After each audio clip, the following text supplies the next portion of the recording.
Hallihallo, hi. Hi. Hi. Hi. Hi. Hi.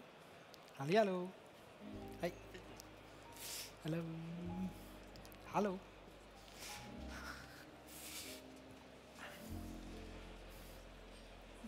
Who's the tech judge, head judge, tech judge? So I have some used equipment, for example my grinder or my siphon, so there are some scratches on it, and also these. I try to clean them, but there are some scratches inside. Scratches are no Yeah, problem. okay, that you know. Perfect.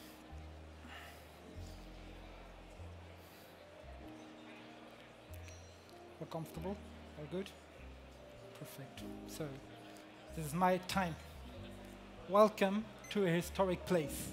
350 years ago, the first coffee house of Germany was opened right here in Bremen. And with the introduction of coffee into society, sobriety gradually prevailed as people traded in less beer for coffee. Today, I will take you on a journey through time, revealing old habits and creating new connections. I will bring you closer to the story of two people and their coffee. And I'm Felix, and I'm very happy that we are all here today. First, I would like to invite you to take a sip from these cups. This is a vacuum evaporated non-alcoholic beer. The taste and the aroma you will have in your mouth was what accompanied people 350 years ago daily. Today, I only serve this as a reference for the signature beverage. So, the espresso has been founded thanks to the invention of the espresso machine. However, the story of the first coffee I'm telling you is the story of Jorge. His farm, El Jardin, is located on an altitude of 1,400 meters in the Tolima region of Colombia. And Jorge has only been 13 years old when he had to take over his father's farm to ensure its survival.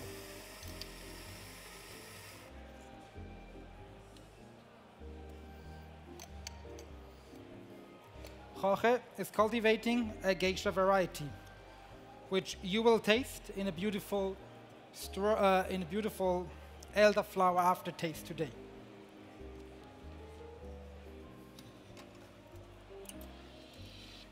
The altitude leads in a slower average temperature, so the cherries are ripening more slowly, and you will have a more sweeter cup today. The coffee has been anaerobically fermented for 3 days in stainless steel containers. In these 3 days, the coffee's natural yeast has enough time to break down the sugars and creating new beautiful flavors. Then he put the coffees into a mechanical dryer, which allows Jorge to be more independent for climatic changes. For 10 days, and after these 10 days, he puts the coffee into his warehouse, so the coffee can rest and also the water level can stabilize. Judges, I ask you to evaluate the crema, but please do not drink it yet.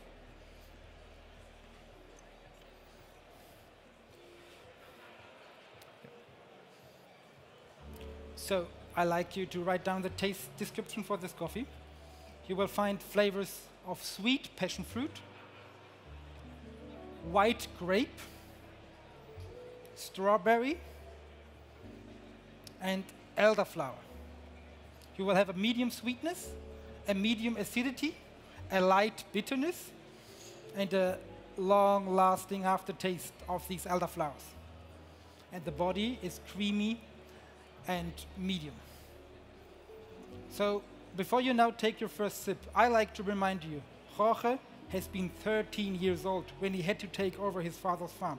And today, he's one of the best coffee producers in Colombia. So, please take your right spoon, stir 10 times, put the spoons in the used cup, and then please enjoy.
So are you ready, judges?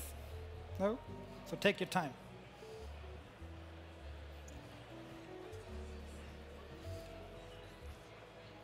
With the invention of the espresso, people start to drink coffee with milk. And nowadays, there are more beverage and names for milk beverage than for the pure coffee taste. Funny side fact, but more exciting, the story of my second coffee. The coffee came from Nicaragua. It's the story of Doña Maria Eugenia and her husband. They are both in their 70s. And whenever their farm, La Huerta, needs them, they do a 1.5 hours drive with their motorcycle into the mountains of Monzonte. Monzonte is located in the Dipilto region of Nicaragua.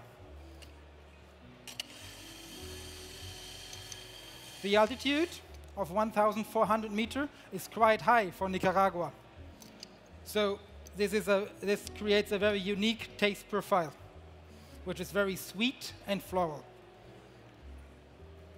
They are cultivating a Bourbon Tequesite variety, which has been developed in El Salvador and is known for its high resistance and for its nice, sweet and floral cup profile. Today's coffee has been anaerobically fermented for 3 days in stainless steel containers, this time in cherries. Afterwards, it has been dried as a natural for 21 days. I'm going to serve you this with a freeze-distilled, lactose-free milk, which results in a following taste profile. You will have plums, melted white chocolate, and chocolate.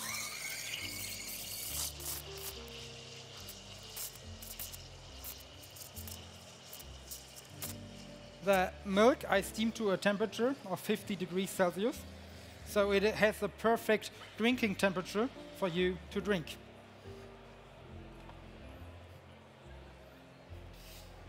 Judges, I ask you to use a second spoon and stir as long as you cannot see any white spots on the surface, so you will have a more harmonious taste experience.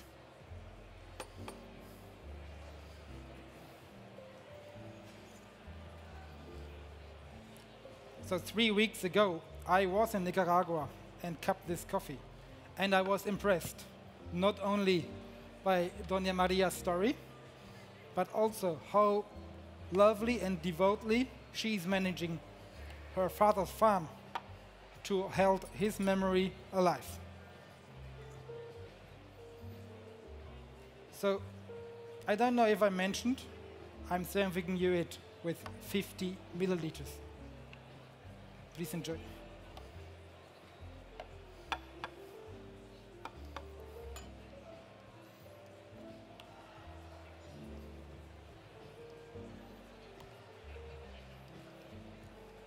Okay.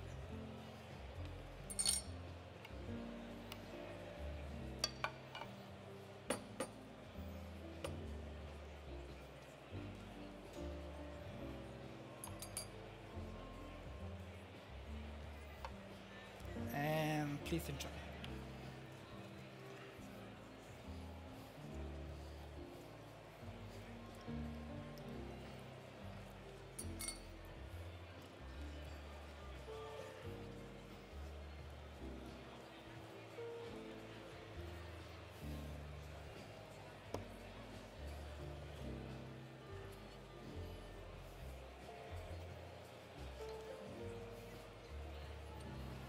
Sorry.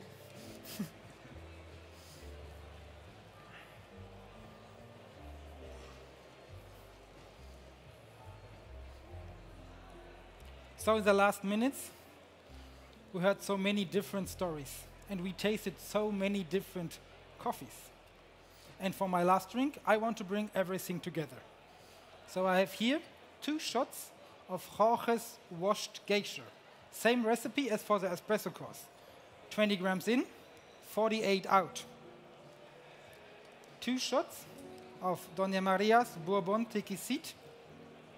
Also, same recipe as for the milk course. So 20 grams in, 38 out. And I'm going to add 40 milliliters of the vacuum evaporated non-alcoholic beer, which you already tasted in the beginning. This taste was what I experienced the first time when I opened Jorge's coffee bag. This aroma was just incredible floral. And this will bring in a very light and creamy texture to the drink and also supporting the floral notes.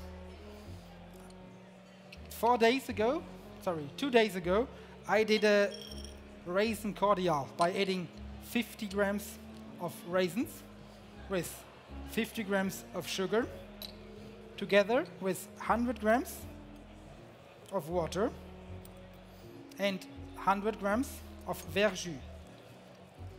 I stirred everything and let that rest in a closed environment for 2 days.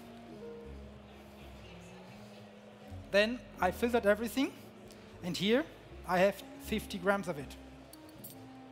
The taste of this is sweet, floral, and grape-like. The same as I taste Doña Maria's coffee 3 weeks ago back in Nicaragua. By adding it, we are getting a very beautiful malic acidity and a grape note. And as you can hear, here are some stainless steel ice cubes inside, so the drink will be cold. And I set everything under pressure, so the flavors and the ingredients are more combined together. So I ask you to write down the taste description for this drink. You will find kiwi,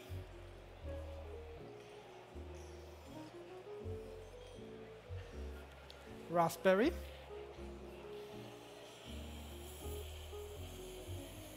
and green apple. You will have a malic acidity, which is very refreshing and sparkling.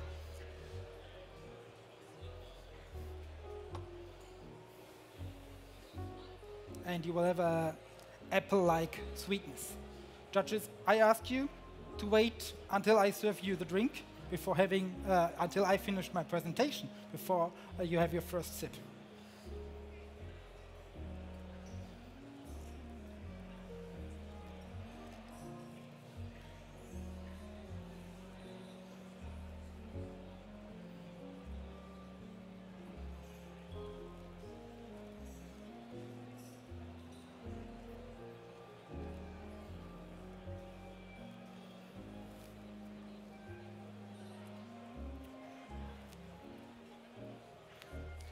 So, the story of coffee in Germany started here in Bremen with the first coffee house. Today, Bremen is a warehouse for green coffee of Germany.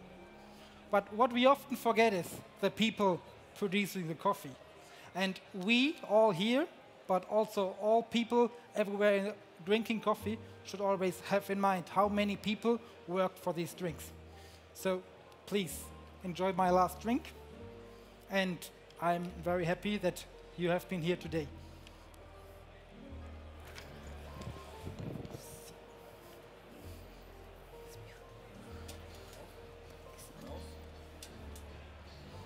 And this is my time. Felix. Ach, darf ich dich umarmen? Ja, klar. Siehst richtig schick aus mal wieder, finde ich übrigens. Du hast vorhin alle Komplimente über dich gar nicht gehört, weil du Musik drauf hattest, ne? Ja, die haben das auch gesagt, bevor ich was gemacht habe. Ne? Jetzt gucken wir mal, ob ich die auch noch kriege. Hey, wie fühlst du dich denn? Sehr gut. Ja? Sehr gut? Ja, sehr schön. So. Darf ich dich schon ein paar Sachen fragen? Also ja, wir klar. machen Kannst ganz mir alles fragen. Wenn alle da sind. Du hast über Old Habits und New Experiences gesprochen. Also, wie bist du denn zu deinem Thema gekommen? Also, ich meine, es gibt ja 100.000 Themen wahrscheinlich, die dich bewegen. Du bist jeden Tag seit so vielen Jahren mit Kaffee in Kontakt, mit den Leuten im Ursprung in Kontakt.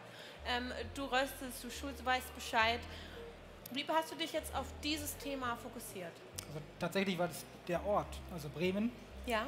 Da, wo Kaffee irgendwie das erste Mal hier in Deutschland war. Ja. Und genau, dann hat sich das so seinen Lauf genommen. Und ja, dann kamen die Geschichten dazu und die Geschichte und die Geschichten, das wollte ich zusammenbringen und ich glaube, das ist mir ganz gut gelungen.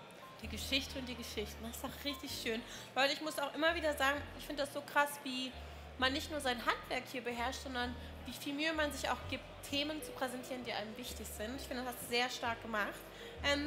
Du hast zum Beispiel auch gesagt, einer deiner Kaffees kommt von einer Farm, von einem Producer, der diese Farm mit 13 Jahren übernommen hat. Magst du dazu ein bisschen noch erzählen? Weil das ist ja schon krass. Ja, das kann man sich ja gar nicht vorstellen. Mit 13 hatte ich Angst, dass ich in eine Mathe durchfalle.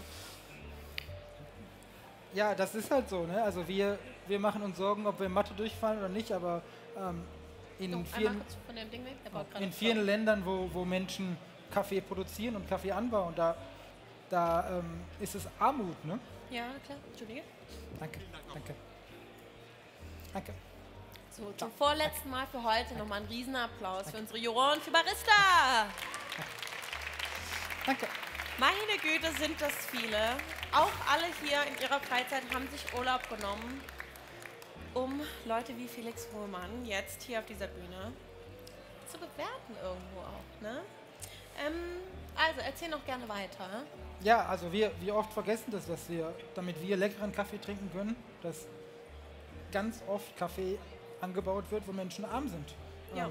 Und in diesem Fall war es wirklich so, dass dass die Familie irgendwie weitermachen konnte, musste er die Farm übernehmen. Ja. Und ja, dass es sich das dann weiter so entwickelt, dass er halt so einen tollen Kaffee macht. Einer der besten Produzenten in Kolumbien, hast du gesagt, ja, ne? Ja, also der Kaffee kommt der Nikolai Fürst hat den auf die Reise geschickt. Der David brüht ihn morgen auch nochmal im Brewers Cup Finale. Ja. Und dann, genau. Sehr cool. Na gut, wir haben deine Präsentation schon gesehen, wir wissen, was dein Kaffee ist. Hattest du deine Brewbar schon? Ja, okay. Aber ich habe noch so viel Kaffee da in dem Hopper. Ich bringe ihn auf jeden Fall. Geh gleich nach da drüben. Dann das finde ich so stark. Gibt auch mal anderen Kaffee bei Melita. Sehr, sehr cool. Ganz kurz dazu dann nochmal an deinen Kaffee. Ne? Das ist ja auch ein richtiger Fruchtsalat gewesen. Passion Fruit, Grapes, Strawberry, Elderflower. Was hat dich an diesem Kaffee unabhängig von der Geschichte auch geschmacklich einfach überzeugt? Ja, also ich glaube, Bist du so ein fruchtiger Typ? Ja, also Süßigkeiten auf jeden Fall. Ja. So, und Kinderschokolade, das schon. Aber ja. Bei dem Kaffee gerade das, was ich jetzt heute als Holunder beschrieben habe, das war so eine Note, die ich sehr selten in der Art und Weise in dem Kaffee hatte.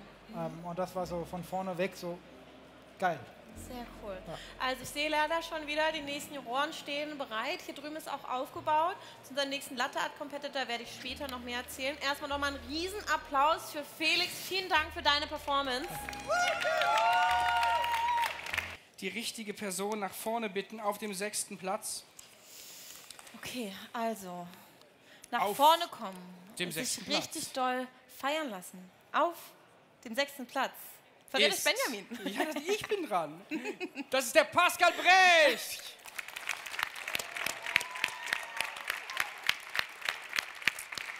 Komm ruhig nach vorne, Pascal. Das ist genau richtig. Also du bist hier zu Recht in der ersten Reihe als 6. bester Barista aus Deutschland von Backyard mit einer grandiosen Leistung gestartet. Ich glaube, gestern schon dran und jetzt hier zu Recht wieder ganz vorne. Auf Platz 5 mit einer wirklich starken Performance, die ich denke, wir auch alle genossen haben. Platz Nummer 5 geht an Katharina Ante!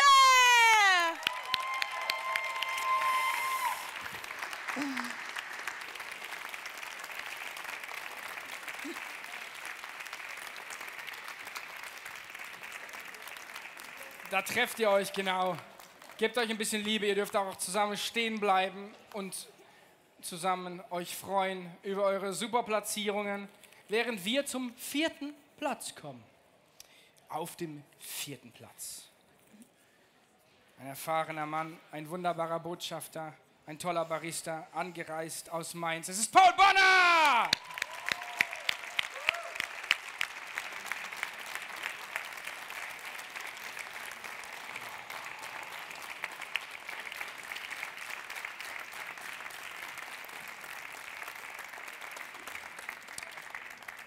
Du weißt alles auswendig. Die restlichen weißt du auswendig. Ich gucke 10-mal, damit ich auch keinen Fehler mache. Auf jeden Fall, ich auch. Auf Platz 3, euren drittplatzierten, euren drittbesten Barista Deutschlands, möchte ich euch gerne präsentieren, angereist aus Hamburg. Osama Shamo!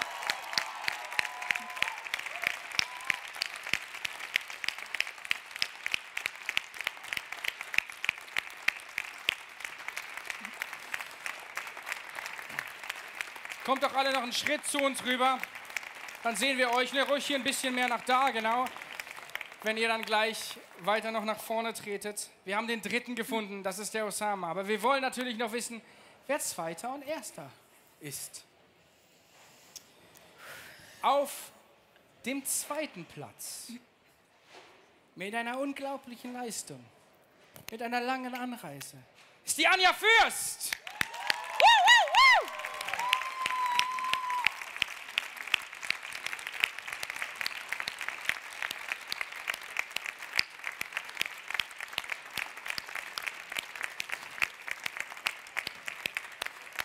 Und jetzt stehen hier noch 5, 6, 6, die vielleicht die Deutsche Baristameisterschaft gewonnen haben. Aber nur einer wird gleich nach vorne treten und auf den ersten Platz treten. Liebe Ella, willst du noch mal die Punkte diskutieren? Oder möchtest du den ersten Platz ansagen? Sollen wir noch mal über die Scoresheets? Ja, also ich weiß es ja, ne? Also ich weiß es ja, ich freue mich, ich finde euch alle so krass. Ich würde jedem gern das Ding in die Hand drücken. Ich freue mich, dass ich das machen darf, dass ich den Titel weitergeben darf, euch eine würdige Vertretung für Besan präsentieren darf. Und ich weiß, ihr hasst mich gerade alle richtig doll, aber ich genieße es auch ein bisschen. Und Ella, darf ich dich trotzdem noch mal kurz unterbrechen? Denn du bist die amtierende Baristameisterin. Ist das nicht schön? Die amtierende Baristameisterin übergibt jetzt den Pokal an ihre Nachfolger.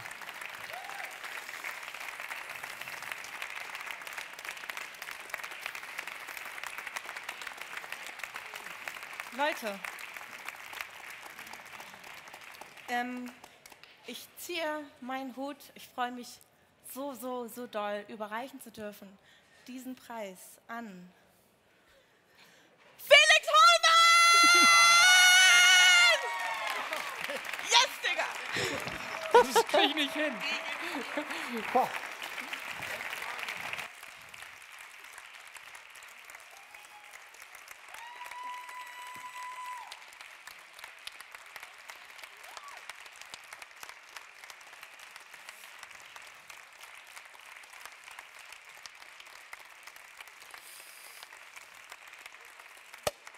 Scheiße! Ja,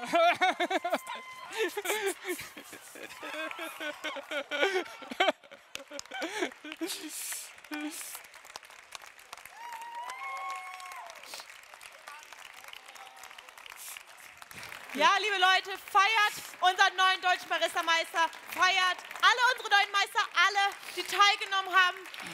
Und ich würde sagen, Ben, das waren unsere deutschen Meisterschaften in Brewers Cup, Latte Art und Barista. Vielen Dank für alle, die dabei waren. Es war ein richtiges Fest.